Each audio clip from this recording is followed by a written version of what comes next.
ಶಿವನ ಕೆಳಗಡೆನೆ ಆತ್ಮಲಿಂಗ ಇದೆ ಕೆಳಗಡೆ. ಇಲ್ಲಿ ಇದ್ರ ಗುಹೆಯಿಂದ ಒಳಗಡೆ ಶಿವನ ಆತ್ಮಲಿಂಗ ಕೆಳಗಡೆ ಪೂರ್ತಿ ಕೊಡ್ಬಿಟ್ಟಿದ್ದಾರೆ. ನಮಸ್ಕಾರ ಎಲ್ರಿಗೂ. ನಾವು ಇವತ್ತಿರೋದು ಅರಬ್ಬಿ ಸಮುದ್ರ ಪಕ್ಕ ಇರುವಂತಹ ಈ ಸುಂದರವಾದ ಶಿವ ಸ್ಟ್ಯಾಚು ಹತ್ರ ಇದ್ದೀವಿ.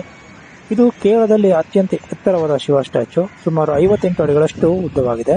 ಮತ್ತೆ ಇದ್ರ ಪಕ್ಕನೆ ಶಿವ ಮತ್ತೆ ಪಾರ್ವತಿಯ ದೇವಸ್ಥಾನ ಕೂಡ ಇದೆ. ನೀವೇನಾದ್ರೂ ಇಲ್ಲಿ ಬರಬೇಕು ಅಂತ ಪ್ಲಾನ್ ಮಾಡ್ತಾ ಇದ್ರೆ ಈ ವಿಡಿಯೋ ನಿಮಗೋಸ್ಕರನೇ. ಈ ದೇವಸ್ಥಾನ ಇರೋದಲ್ಲಿ ಇಲ್ಲಿಗೆ ರೀಚ್ ಆಗೋದಾದ್ರೆ ಹೇಗೆ ಅನ್ನೋದನ್ನ ಈ ವಿಡಿಯೋದಲ್ಲಿ ಕಂಪ್ಲೀಟ್ ಆಗಿ ತಿಳಿಸ್ಕೊಟ್ಟಿದ್ದೀನಿ. ಈ ವಿಡಿಯೋನ ಕೊನೆವರೆಗೂ ನೋಡಿ.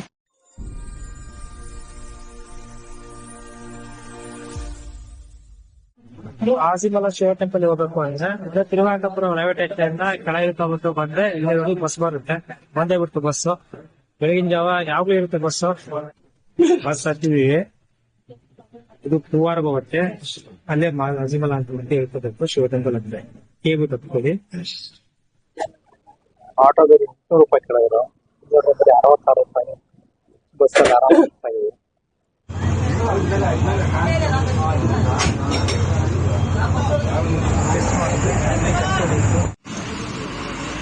ಇಲ್ಲಿಂದ 600 ಮೀಟರ್ಸ್ ಇದೆ ಆಸಿಮಲ ಟೆಂಪಲ್.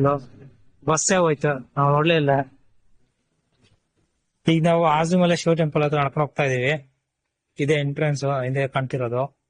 ಇಲ್ಲಿಗೆ ನೀವು ಬರ್ಬೇಕು ಅಂದ್ರೆ ತಿರುವನಂತಪುರ ರೈಲ್ವೆ ಸ್ಟೇಷನ್ ಇಳ್ಕೊಂಡ್ಬಿಟ್ಟು ಹೊರ ಬಂದು ಹೂವಾರ ಹೋಗೋ ಬಸ್ ರೈಲ್ವೆ ಸ್ಟೇಷನ್ ಹೊರಗಡೆ ಎಲ್ಲೂ ಹೋಗೋದ್ ಬೇಡ.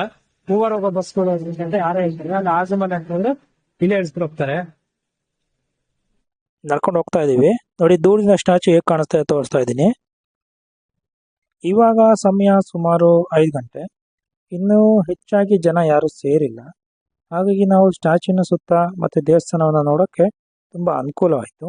ನೀವು ಇವಾಗ ನೋಡ್ತಾ ಇರೋದೇ ಆಸಿಮಲ ಶಿವ ಟೆಂಪಲ್.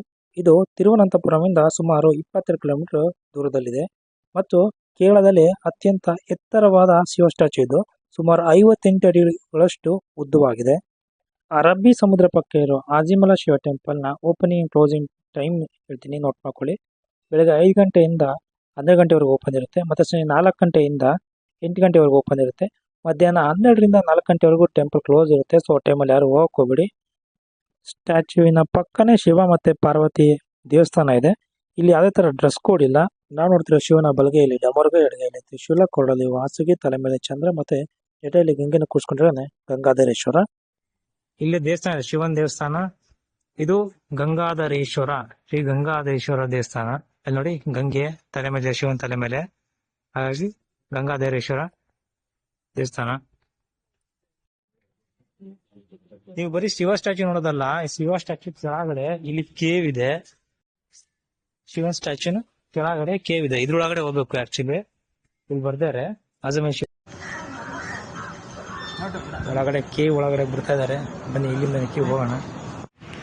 ಸ್ಟ್ಯಾಚ್ಯೂ ಅಲ್ಲಿರೋದು ಕಾಣ್ತಿದೆಯಲ್ಲ, ಸ್ಟ್ಯಾಚ್ಯೂ ಇಂದ ಈ ಕಡೆ ಬಂದ್ರೆ ಕೇವಿಗೆ ಎಂಟ್ರಿ ಇಲ್ಲೇ ಇದೆ. ಇಲ್ಲಿಂದ ಕೇವ್ಸಿಗೆ ಎಂಟ್ರಿ ಆಗ್ತೀವಿ ಒಳಗಡೆ.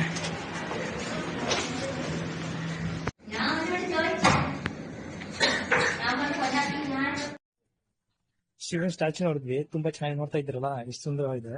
ಬಟ್ ಇದಕ್ಕಿಂತ ಏನು ಅಂದ್ರೆ 200 ರೂಪಾಯಿ ಒಬ್ರು ಟಿಕೆಟ್. ಇಲ್ಲಿ ಒಳಗಡೆ ಕೇವ್ಸ್ ಇದೆ ನೋಡಿ. ಇಲ್ಲಿ ಇದನ್ನ ಎಲ್ಲರೂ ಮಿಸ್ ಮಾಡ್ಕೊಂತೀವಿ. ಆಕ್ಚುಲಿ ಈ ಶಿವ ಸ್ಟ್ಯಾಚ್ಯೂ ಕೆಳಗೆ ಆತ್ಮಲಿಂಗ ಇದೆ. ಆತ್ಮಲಿಂಗ ಜೊತೆಗೆ ತುಂಬಾ ಸ್ಕ್ರಿಪ್ಚರ್ಸ್ ನ ಕೆತ್ತಿದೆ, ಕಲ್ಲಲ್ಲ ಕೆತ್ತಿ ತುಂಬಾ ಮಾಡಿದ್ದಾರೆ. ವಿಷ್ಣು ಮತ್ತೆ ಶಿವನ್ ಎರಡು ಒಂದೇ ಪ್ಲೇಸ್ ಇಂದ ಎರಡು ವಾಸುಕಿ, ಒಂದ್ ಕಡೆ ವಾಸುಕಿ, ಇನ್ನೊಂದ್ ಕಡೆ ಆದಿಶೇಷನ್ ಹಾಕಿರುವಂತ ಫೋಟೋಗಳು. ಮತ್ತೆ ಮಹಾಕಾಳ, ಶಿವ, ಪಾರ್ವತಿ, ಶಿವ ಮತ್ತೆ ಪಾರ್ವತಿ ಮದ್ವೆ ಆಗ್ತಿರೋಂತ ತುಂಬಾ ಚೆನ್ನಾಗಿದೆ. ತುಂಬಾ ಚೆನ್ನಾಗಿ ತೋರಿಸಿದ್ದಾರೆ. ಇದು ಒಳಗಡೆ ಹೋಗಿ ತುಂಬಾ ಚೆನ್ನಾಗಿದೆ. ಇಲ್ಲೂ ನೋಡಿ, ಇಲ್ಲೂ ಬಂದ್ಬಿಟ್ಟು ತಪ್ಪಲಿ ಕೆಳಗಡೆ ಒಳಗಡೆ ಗುಹೆ ಒಳಗೆ ಹೋಗಿ ತುಂಬಾ ಚೆನ್ನಾಗಿದೆ.